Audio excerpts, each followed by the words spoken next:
그러므로 이제 그리스도 예수 안에 있는 자에게는 결코 정죄함이 없나니 이는 그리스도 예수 안에 있는 생명의 성령의 법이 죄와 사망의 법에서 너를 해방하였습니다.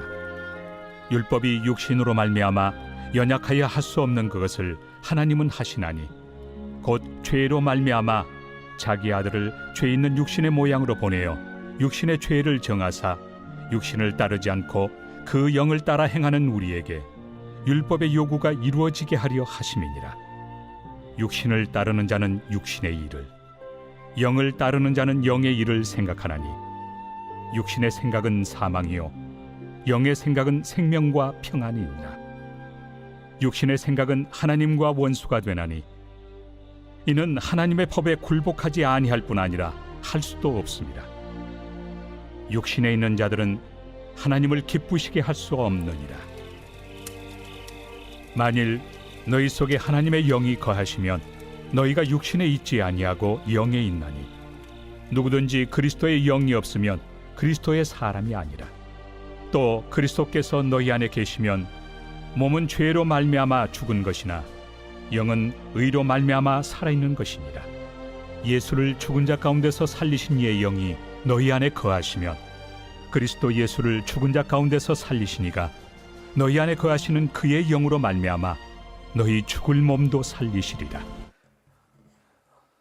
우리 집사님이 기도도 하셨지만 이 튀르키예와 시리아를 덮친 지진은 수많은 사람들의 생명과 또 삶의 터전을 앗아갔습니다. 그곳의 처참한 현장을 사진이나 어떤 이렇게 영상으로 우리가 접하게 될 때 참 마음이 참 아프지요. 또 그뿐인가요? 러시아와 우크라이나의 전쟁, 그 속에서 죽어간 수많은 사람들을 생각하면 정말 지금 21세기가 맞는지, 우리가 살고 있는 이 시대에 일어날 상황인지 여러 가지 생각에 잠기게 됩니다. 또 지난 3년간의 이 코로나 바이러스는 이미 우리 삶의 많은 부분을 바꾸어 놓았고 또 다시 되돌아갈 힘조차 약해질 만큼 지금까지도 아주 긴 시간 동안 우리를 괴롭히고 있습니다. 사람들이 전쟁이나 이 큰 전염병을 만나서 무참하게 죽어갈 때가 있지요. 그런 광경을 보면 인간의 삶이 너무나 보잘것없다고 느껴지게 됩니다. 정말로 우리 인생이 그렇게 부질없고 또 아무것도 아닌 것일까요? 인생의 진정한 가치, 그러니까 우리가 예수님 안에서 발견할 수 있는 진짜 내 인생의 가치, 그것은 무엇일까요? 사도 바울은 그리스도로 말미암은 이 구속의 승리에 근거해서 8장의 내용을 이제 서술하고 있습니다. 그러니까 그는 그리스도로 인해서 이 구속사의 새 시대가 시작되었는데 그리스도를 믿는 사람, 그리스도인에게는 그 정죄함이 없으며 또 성령의 역사로 그리스도인의 삶에서 죄의 권세가 끊어졌다고 말합니다. 이렇게 된 이유는 하나님께서 독생자를 보내셔서 그를 십자가에서 죽이시고 또 그런 희생으로 말미암아 죄의 형벌에 대한 값을 완벽하게 완전하게 치르셨기 때문이라 말합니다. 또 그 결과 의로움을 요구하는 이 모세의 율법의 요구가 완벽하게 충족이 되었다, 그렇게 말하죠. 세상의 법정에서도 죄를 지었으면 그 죄의 값은 완벽하게 치러져야 합니다. 그래서 재판을 하죠. 그것이 징역을 사는 것이든 아니면 금전적인 부분으로 해결하는 것이든 무엇으로든 죄의 값을 치러야 그것이 다 해결이 됩니다. 영적인 관점에서 모든 인간은 죄인이죠. 그리고 그 죄의 값은 하나님의 말씀에 의하면 죽음입니다. 죄 있는 인간이 다른 사람의 죄의 값을 치른다고 대신 죽을 수도 없습니다. 흠이 없고 죄가 없는 온전한 죄의 값을 치를 죽음이 필요했다는 거예요. 사랑이라는 그 이유 하나만으로 하나님께서 인간의 몸을 입고 이 세상에 오셨고 십자가에서 죽으시고 그 죄의 값을 치르셨고 다시 부활하심으로 영원한 생명을 이 땅에 허락하셨습니다. 그리고 이 사실을 나의 것으로 믿으면 우리에게 이 은혜가 주어집니다. 그렇습니다. 예수님을 믿는 그리스도인에게는 이제 완벽하게 새로운 세계가 열린 것이죠.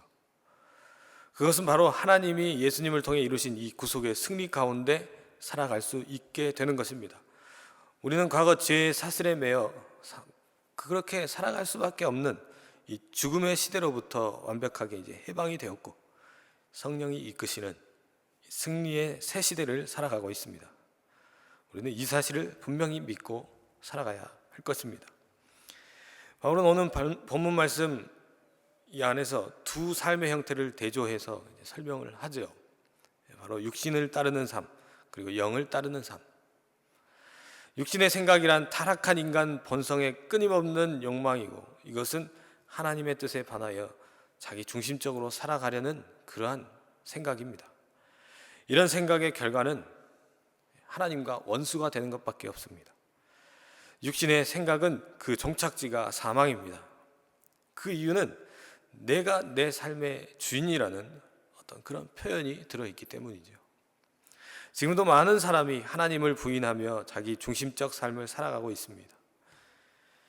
인간의 본성은 전적으로 타락했기 때문에 우리의 이 죄악된 자아를 따라 살아갈 때면 결국 하나님과 원수가 되고 영원한 사망이라는 그 종착역에 이르게 되는 것이죠. 그 다음 바울은 성령에 이끌리는 그리스도의 삶에 대해 말합니다. 예수 그리스도를 믿는 모든 자가 육신의 사람이 아닌 이유는 성령께서 그들에게 함께 하시며 그들을 이끌어 주시기 때문입니다. 성령과 함께 살아갈 수 있기 때문에 그리스도인은 함께 하시는 그 성령의 음성을 듣고 또 하나님의 뜻을 분별하며 살아갈 수가 있습니다. 결국 그리스도인은 영원한 생명과 평안을 이 땅에서부터 누릴 수 있다는 거죠. 그리스도를 믿는 사람들에게는 성령께서 함께 하십니다. 성령께서는 그들에게 새로운 영적 삶을 주시고 또 새 생명을 누리도록 하십니다. 또한 예수 그리스도를 죽음 가운데서 부활하도록 하셨기 때문에 그리스도인들은 죽음 가운데서 다시 살리셔서 부활의 영원한 생명을 갖도록, 그런 소망 가운데 살아가도록 우리에게 부어주셨다는 거죠. 그렇게 예수님 안에 있는 자는 누구나 다 새로운 피조물입니다. 다시 태어났고 완벽하게 다시 창조된 사람들, 이전으로 돌아갈 이유가 전혀 없습니다. 죄와 죽음의 삶은 예수님 안에서 다 끊어졌습니다. 이제는 새로운 성령으로 거듭나서 성령과 교제하며 또 하나님 뜻대로 살아가는 그런 영광스러운 존재들이 다 되었다는 거죠. 그뿐만이 아닙니다. 영원한 부활의 소망 가운데 기쁨으로 살아갈 수 있습니다. 그러므로 예수님을 믿는 우리는 자신이 영적으로 완전히 거듭나 새로운 삶을 살아가는 영광스럽고 아주 복된 자임을 다 알아야 합니다. 우리는 죄와 사망에서 완전히 단절되었고 이제 성령과 동행하며 하나님을 기쁘시게 하는 그러한 하나님의 자녀로 살아갈 수 있습니다.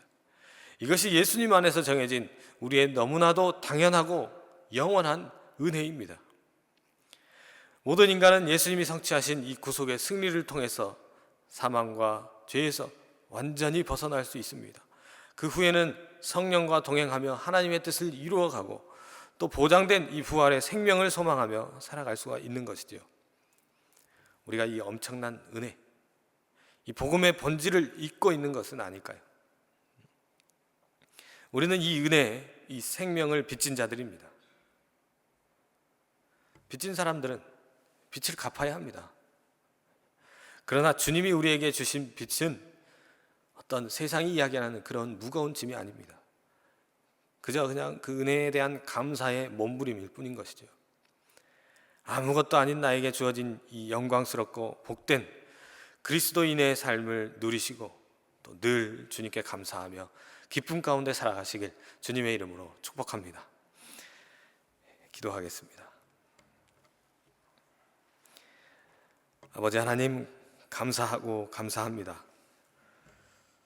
죽었던 저희들을 어떠한 조건 없이 사랑하셨고 또 우리를 살리시기 위하여 독생자 예수 그리스도를 내어주셨고 이제 부활의 소망과 영원한 생명으로 살아가게 하신 이 은혜가 얼마나 큰지요.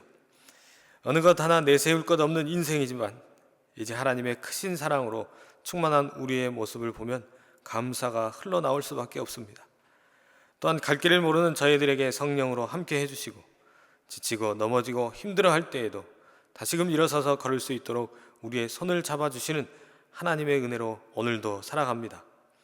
그 은혜 속에서 순간순간 찾아오는 육신의 욕망을 이기고 주님을 선택하는 굳건한 믿음을 허락하여 주시옵소서.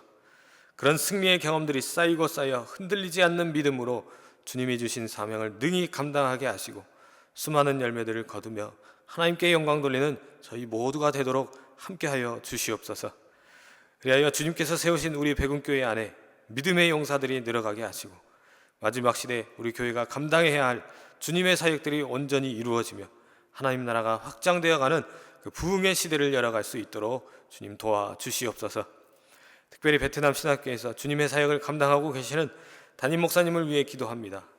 주님의 귀한 일꾼들을 세우는 일에 담임 목사님을 세워주셔서 감사합니다. 담임 목사님을 통하여 하나님의 뜻이 그곳에 이루어지도록 성령 충만함으로 모든 일정을 감당하게 하시고 지치지 않도록 권능의 손으로 붙잡아 주시옵소서. 그곳에서의 모든 일정과 돌아오시는 길에도 함께하여 주셔서 모든 것이 하나님 뜻 안에서 아름답게 이루어져 갈 수 있도록 인도하여 주시옵소서. 오늘 하루도 온전히 주님과 함께 살아가는 저희 모두가 되도록 동행하여 주시옵소서. 감사합니다. 예수 그리스도 이름으로 기도합니다. 아멘.